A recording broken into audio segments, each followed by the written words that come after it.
स्वागत है आप सभी को मेरे अमेजिंग सी यूट्यूब वीडियो में। कैसे हो आप सभी लोग? मैं आशा करती हूँ कि आप सभी लोग ठीक होंगे और अपना जीवन और अपना दाम्पत्य जीवन बहुत ही खुशहाल रूप से जी रहे होंगे। और मैं आपसे एक छोटी सी विनम्र निवेदन करना चाहूँगी कि आप इस वीडियो को सब्सक्राइब करें, शेयर करें और अपने दोस्तों को शेयर करें, जिससे उन्हें शिक्षा की महत्व और हमारे सर्वश्रेष्ठ, अगर मैं कहूँ कि शिक्षा के विधाता अगर भीमराव अंबेडकर जी, ये वीडियो हमारे महान संविधान निर्माता या शायद डॉक्टर भीमराव अंबेडकर सत्यवचन बाबा साहेब जी की है। मैंने अपने जीवन काल में अनुभव किया है कि हम बच्चियों इतना प्रेरणादायी होते हैं शिक्षा को लेकर। आज हमारी जिंदगी में बेटियां ऊंचाई छू रही है, गरीबी को जड़ से मिटा दिया गया है और इसका श्रेय सिर्फ और सिर्फ शिक्षा को जाएगा। और हमारे संविधान निर्माता अगर बाबा साहेब भीमराव अंबेडकर जी नहीं रहते इस दुनिया में, तो कितने क्रांतिकारी आए, कितने क्रांतिकारी गए। सबको सत्य सत्य नमन और सबको आदर पूर्वक विनम्र निवेदन। लेकिन उनमें से भी एक अद्भुत क्रांतिकारी हमारे भीमराव अंबेडकर जी, जो इस दुनिया के सर्वश्रेष्ठ हैं। एक हार मांस का पुतला पूरे संविधान बना दिया। इससे सुगम, इससे पावन, इससे खुशीमय, इससे आनंदित, इससे हर्षित क्या होगा। और ये जमाना गया जिसमें हम एक दूसरे से ईर्ष्या उत्पन्न करें, क्योंकि शिक्षा कहता है अगर तुम बेहतर हो तो दूसरा तुमसे बेहतरीन है। और इसका विधाता हमारे डॉक्टर भीमराव अंबेडकर जी हैं, क्योंकि आज के दौर में कोई किसी से कम नहीं है। अगर आप किसी अनुभवी से बात करो, शिक्षित वातावरण में जाओ, तब एक से एक आपको अनुभवी पढ़े लिखे लोग मिलेंगे।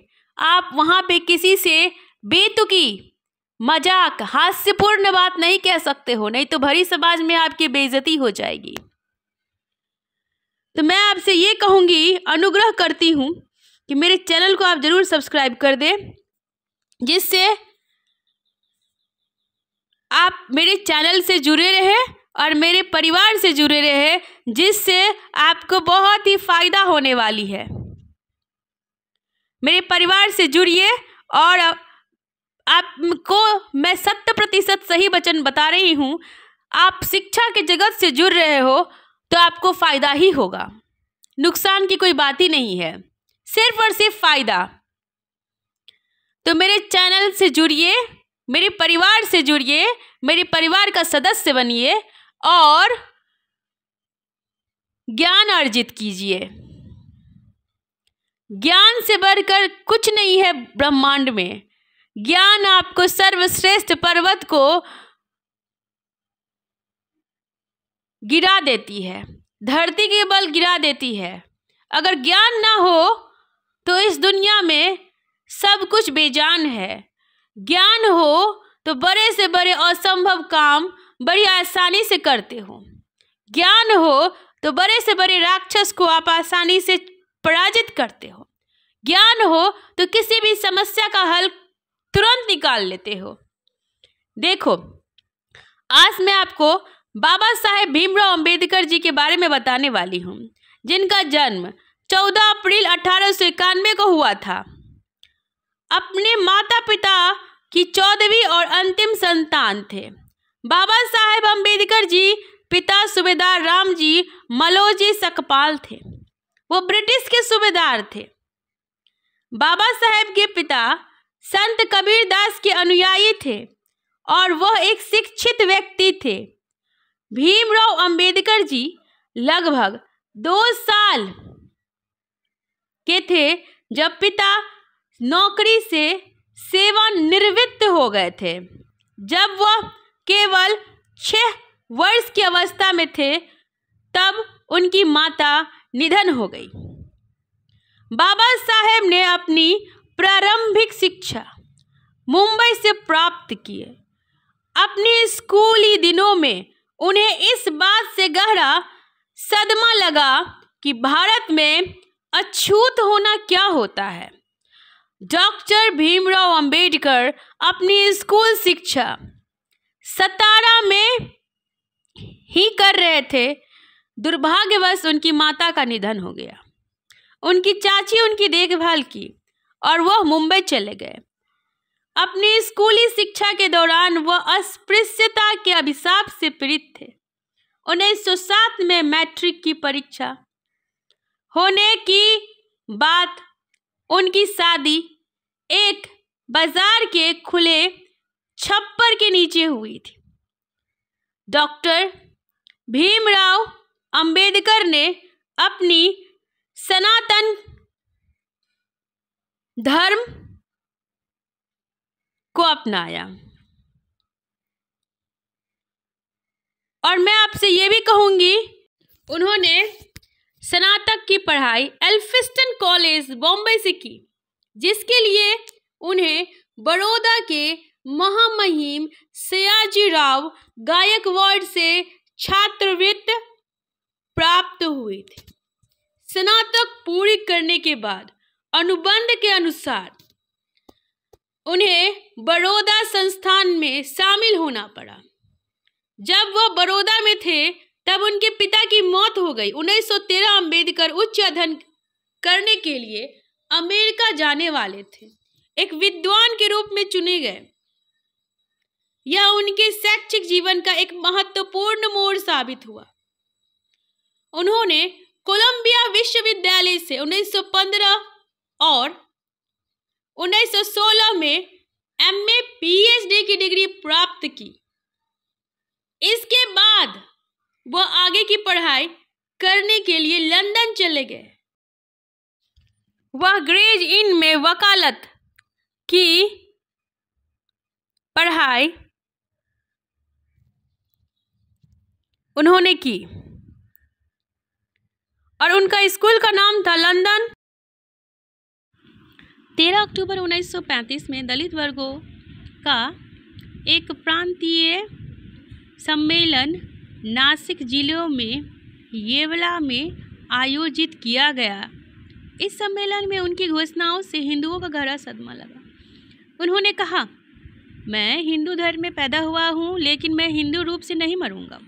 उनके हजारों अनुयायी ने कहा कि मैं हिंदू धर्म में तो पैदा लिया हूँ, मैं हिंदू के रूप में नहीं मरना चाहता, ना मरूंगा।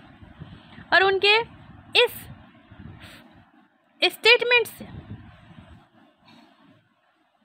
पूरा तहलका मच गया और दलित प्रांत और जितने भी लोग थे, हिंदुओं को एक गहरा सदमा सा लग गया कि मानो हमारे आदर्श ये क्या कह रहे हैं और ये क्यों कह रहे हैं।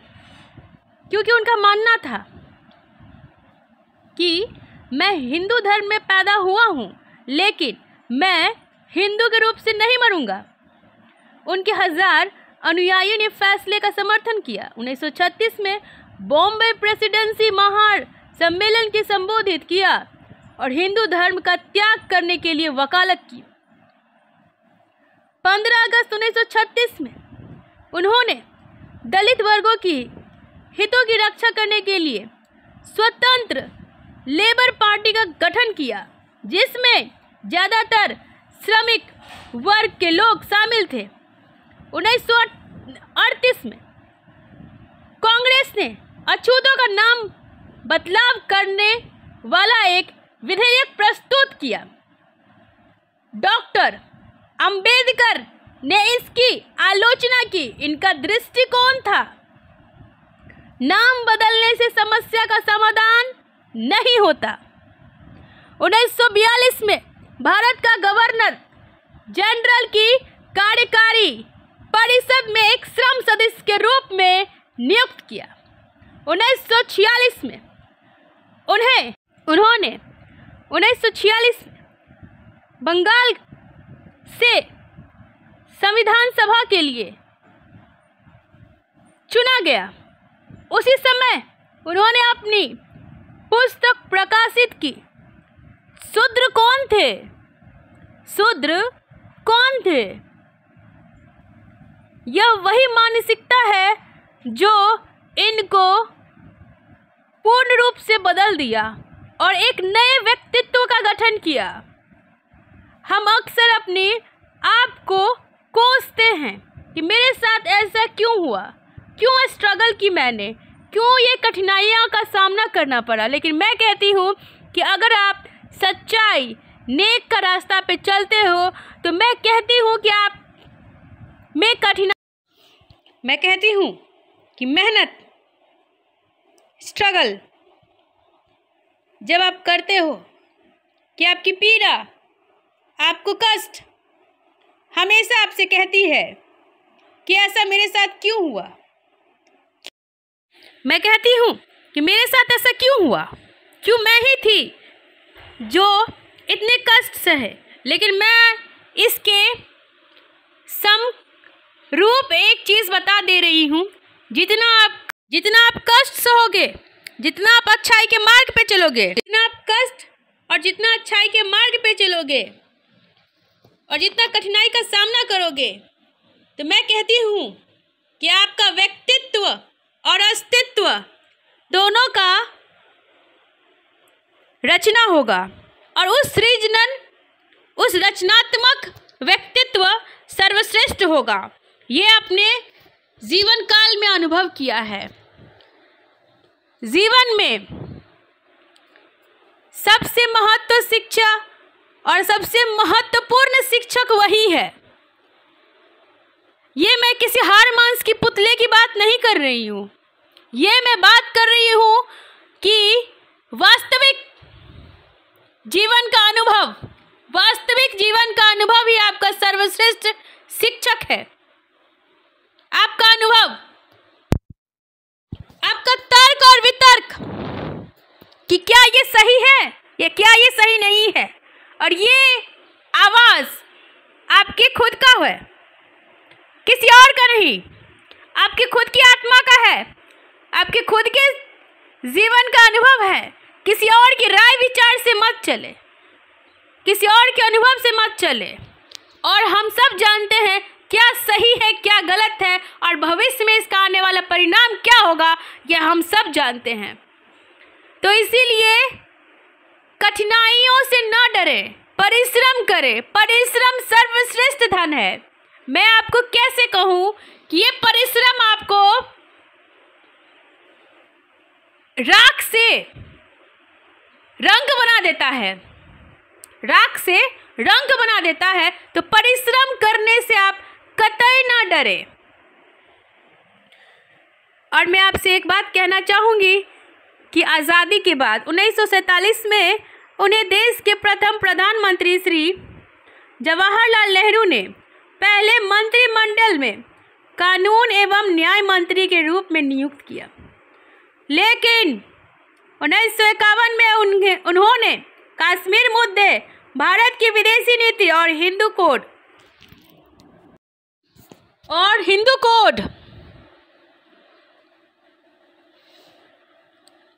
बिल के प्रति प्रधानमंत्री नेहरू की नीति पर अपना मतभेद प्रकट करते हुए मंत्री पद से इस्तीफा दे दिया। और मैं ये भी कहूँगी कि इनका व्यक्तित्व और अस्तित्व किसी की बात को मानने के लिए नहीं था। अपना राय विचार, अपना स्वतः क्या सही है क्या गलत है, इनके अंदर से स्वतः आती थी। 1952 में कोलंबिया विश्वविद्यालय ने भारत के संविधान का मसौदे तैयार करने में उनके योगदान की मान्यता करने की उन्होंने LL.D की डिग्री प्रदान की। 1955 में उन्होंने भाषाई राज पर विचार किया नामक अपनी पुस्तक प्रकाशित की। B.R. अम्बेडकर उस्मानिया विश्वविद्यालय में 12 जनवरी 1953 में डॉक्टरेट की उपाधि सम्मानित किया गया उनको। डॉक्टरेट की उपाधि, जी हाँ, जो आप PhD की डिग्री आप हासिल करते हो। 21 वर्ष के बाद उन्होंने सच साबित कर दिया जो उन्होंने 1935 में योवाल कहा था, मैं हिंदू के रूप में नहीं मरूंगा। 14 अक्टूबर 1956 में उन्होंने नागपुर में ऐतिहासिक समारोह में बौद्ध धर्म को अपना लिया। 6 दिसंबर 1956 में उनकी मृत्यु हो गई। डॉक्टर भीमराव अंबेडकर 1954 में नेपाल के काठमांडू में जागतिक बौद्ध धर्म परिषद में भिक्षुक द्वारा बोधिसत्व से सम्मानित किया गया। महत्वपूर्ण बात यह था कि अंबेडकर जीवित रहते हुए भी बोधिसत्व से उपाधि से नवाजे गए। इसीलिए तो कहा जाता है बुद्धम शरणम गच्छामि, धम्मम शरणम गच्छामि। और मुझे यह लगता है कि बौद्ध धर्म का एक अपना ही महत्व है, एक अपना ही महत्व है। मैं किसी भी देवी देवता की आलोचना नहीं करती हूँ। मैं सारे देवी देवता का सादर प्रणाम और अभिनंदन व्यक्त करती हूँ। आदर पूर्वक विनम्र निवेदन है उनको। लेकिन मेरे मानने से और मेरा प्रेम और मेरी श्रद्धा, मेरी भक्ति बौद्ध धर्म को जाएगी। बौद्ध धर्म की मैं अनुयायी बनना चाहूँगी और मैं भी डॉक्टर भीमराव जी की तरह बौद्ध धर्म अपनाना चाहूँगी। और मुझे लगता है कि बौद्ध धर्म आपको निर्वाण का ज्ञान देता है।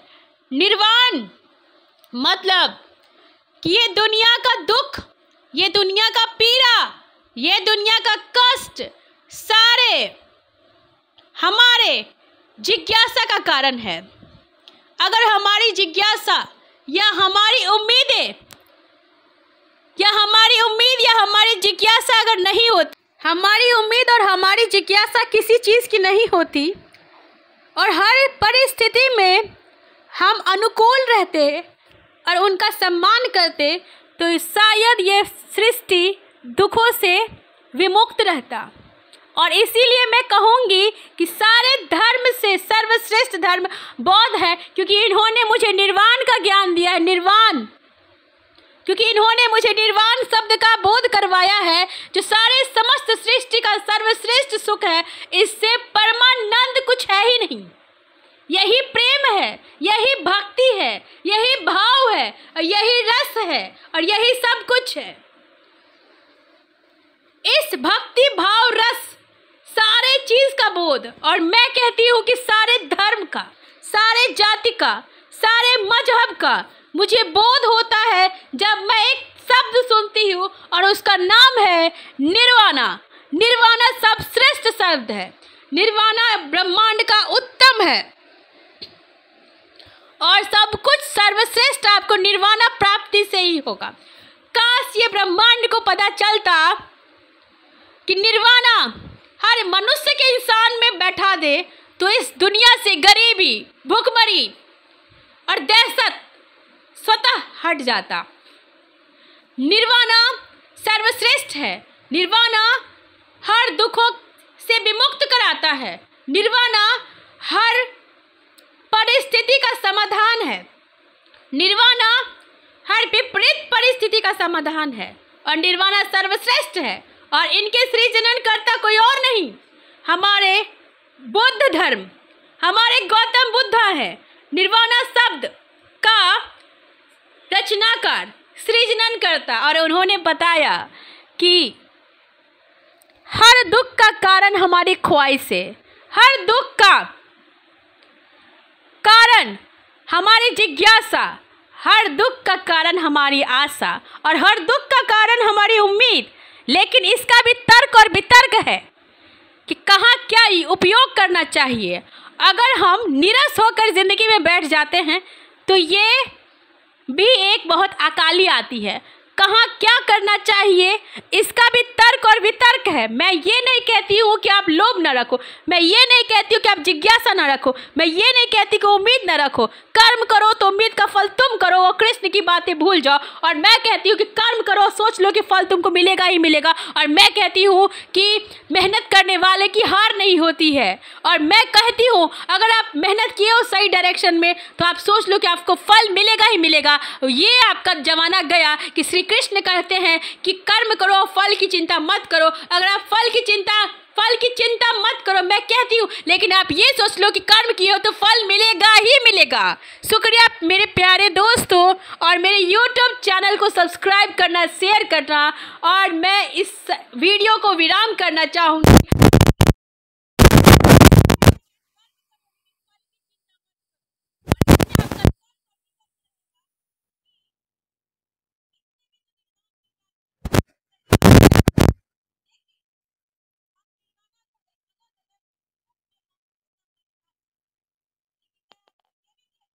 गीता का सर्वश्रेष्ठ है, सर्वोपरि है। लेकिन